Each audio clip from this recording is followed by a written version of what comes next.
Well, yet again, the New York Jets prove to be dysfunctional and finding new ways to lose every game. All right, they come off their bye week, and they have a phenomenal first quarter just to lose 26-21. We're going to break it down in this video. You may be wondering, Richie, why are you still letting this Jets team get to you? Why are you making these videos ranting and screaming and letting all your emotions out? Okay, would a win do anything, right? No, the season's done. Playoff hopes are dead. Even if the Jets won this football game, it really wouldn't have done anything. And some people may be wondering, Richie, aren't you happy the tank?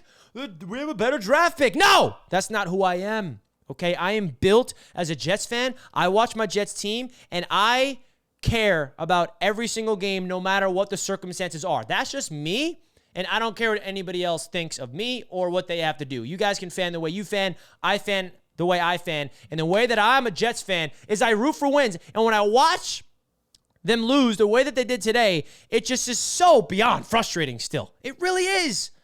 They scored 14 points in the first quarter. And that was it. They did not score again on offense after that. Yeah, the other 7 points they got to get to 21 was a kick return for a touchdown. Aaron Rodgers and this offense continuously disappoints. The penalties are ridiculous. 9 penalties in the fourth quarter, which is why we lost this game. And Aaron Rodgers gets another chance. Here you go, Aaron. Here's the ball. 5.5 minutes to go. You can go down the field and win it. You want to be a Jet next year? All right, prove it. Go out there and win the game for us. Nope, can't do that. Picked up a few first downs on fourth down. Yeah, he got sacked. Was it all on Rodgers? No, but he continuously proves to be washed up and not good. I'll say it. 21 of 39, 185 yards, 2 touchdowns, and a pick for Aaron Rodgers.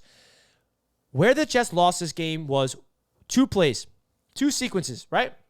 They're in the red zone. The New York Jets are winning 21-7 at this point. Okay, the Jets are in the red zone, and this is where they lost the game.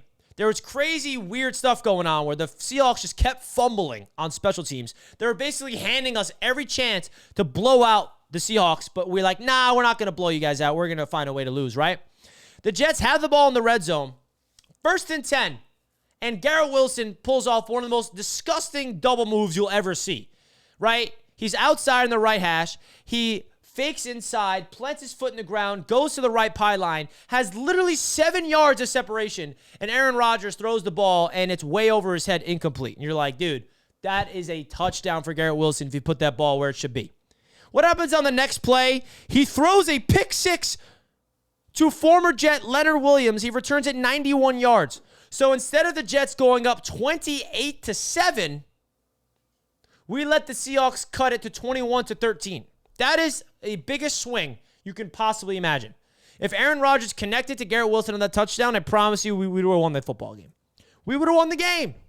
It was that play. And then from then on out, it was a spiral effect. Breece Hall fumbling, right, after the Jets having a phenomenal defensive stance. Probably the best defensive sequence we've seen from the Jets all season. We stopped the Seahawks at the goal line 7 straight plays, okay? We stopped them on 3rd and goal, and then they went for it, and they got a pass interference in their favor. 1st and goal at the 1-yard line, and we stopped them 4 straight plays. Quincy Williams with a big-time sack, and that next drive, Breece Hall fumbles. Like, what are we doing here, bro? It just drives me nuts when I watch how dysfunctional and how this Jets team finds ways to lose every single game. That's why I get pissed off watching my team, because I get excited. I'm a Jets fan. I'm going to be excited about watching them play, and whatever happens on the field, I'm going to react in a positive or negative way, and I'm pissed right now because I wanted to win this game. I did. Yeah, but Richie, look at the tankathon. We're better now. I get it. We have a better draft pick. Woohoo. But at the end of the day, this is an audition for Aaron Rodgers in 2025, and every single time he goes on the field, he's proving why the Jets should not bring him back. And I don't think they will, and I don't want them to. But there's some fans out there that still think Rodgers should be back. But he's out there, man, not looking good. Devontae Adams, not making plays for him at all. Now, if there was a positive, I'm going to throw some positives out there. You guys know me. I'm going to get some positives here. There was one player I was looking forward to seeing in this game and for the rest of the season, and he balled out. Olu Fashanu, our first-round pick, had a perfect day at left tackle. Over 40-plus pass blocking reps, did not give up a single pressure. That is perfect. If we can find a franchise left tackle in Olu, that is a big plus for the Jets. Another positive I will say is Sauce Gardner had a very good game. He locked up DK Metcalf, had 2 pass breakups, gave up like 25 total yards. He left the game with a hamstring injury, but overall, really good game from Sauce Gardner. The reason why I bring that up is because he's been struggling this season, and a lot of people have been on him. So even in a loss, him balling out against DK Metcalf, he deserves some credit in my opinion. So Sauce, you get a star from me. But there's no moral victories anymore, right? Those 2 moral victories are but you look at it in the 2025 trajectory, it's very good to have Olu playing good football. We need him to be our franchise left tackle more than anything, in my opinion.